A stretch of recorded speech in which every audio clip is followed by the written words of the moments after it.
Bonjour, voilà, cette fois-ci, je vous fais une vidéo pour les pannes courantes, pour tout ce qui est micro-ondes. Et là, donc je l'ai ouvert, il marche plus, il tourne, mais il chauffe plus. Donc dans ces situations-là, il y en a deux fusibles à vérifier. Donc le premier qui est ici, qui est pour l'alimentation, vous voyez, là il est là, mais c'est rare que ça coupe. Je vais vous dire quand est-ce lui il devient HS. Ok, on reviendra après. Donc pour le moment, donc il y a deux fusibles à vérifier. Celui-là qui est l'alimentation 220, voilà il est là, et il y a le deuxième qui alimente le transformateur.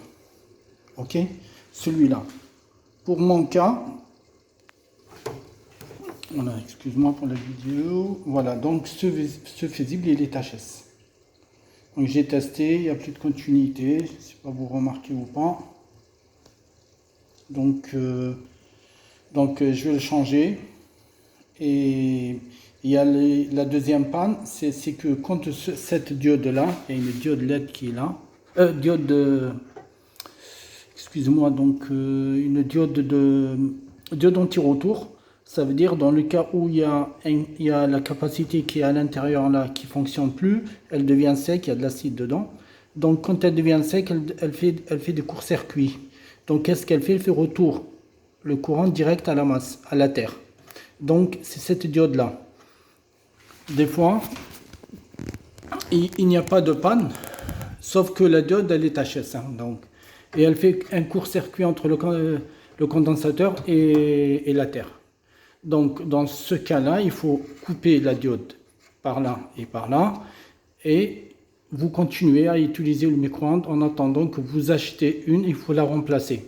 C'est une sécurité, donc il vaut mieux qu'on la remplace. Le micro-ondes, il peut fonctionner après, mais il vaut mieux il faut la remplacer.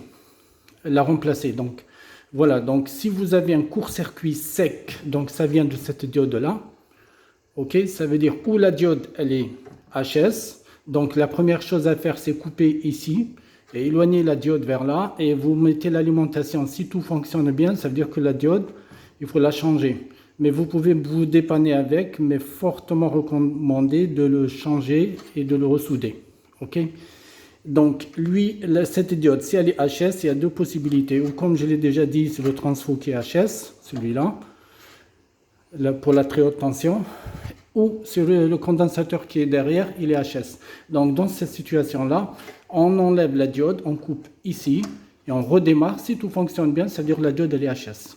Et les conséquences quand cette diode elle est HS, ou le condensateur qui est HS aussi, ou le transformateur haute tension qui est HS, ça fait un retour vers la Terre à travers cette diode.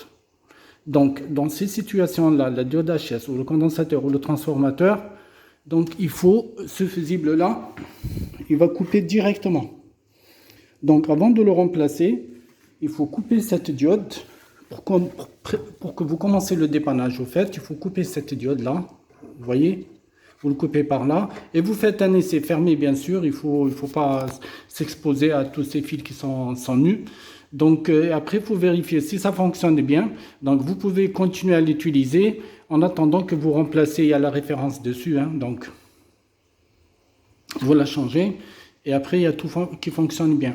Si vous coupez cette diode et que ça fait disjoncter, c'est-à-dire ça fait couper ce fusible-là, qui est le 220, ça veut dire que le transfo ou le condensateur, donc de préférence, c'est à jeter. Voilà.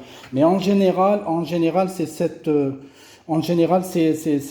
fusibles-là qui coupent. En général, à force d'utiliser, il chauffe avec l'appel de puissance et ainsi de suite. Donc, ça fait couper. Il coupe. Donc, il faut donc vérifier le fusible. Une fois que le fusible a été changé, s'il est coupé, vous remettez en marche. Si ça fonctionne bien, donc c'est parfait. Si vous avez changé ce fusible, et vous avez coupé cette diode-là, et qu'il n'y a rien qui marche encore, c'est à jeter. Ça veut dire le transfo à très haute tension, lui, il est foutu. Donc il vaut mieux jeter, il ne faut pas trop aller plus loin. Ça coûte moins cher d'acheter à 45 euros. Mais bon, ça fait mal au cœur de jeter un micro-ondes à 200 euros, à 150 euros. Donc voilà, pour ce qui me concerne, j'ai le problème de ce fusible-là. Je ferai une deuxième diode une fois que je remplace ce fusible et je vais le mettre en marche. Voilà donc ce que je vous ai dit. Donc si ce fusible est là, qui a coupé, donc bref, c'est à cause de cette diode ou condensateur ou c'est le transfo HS. Merci.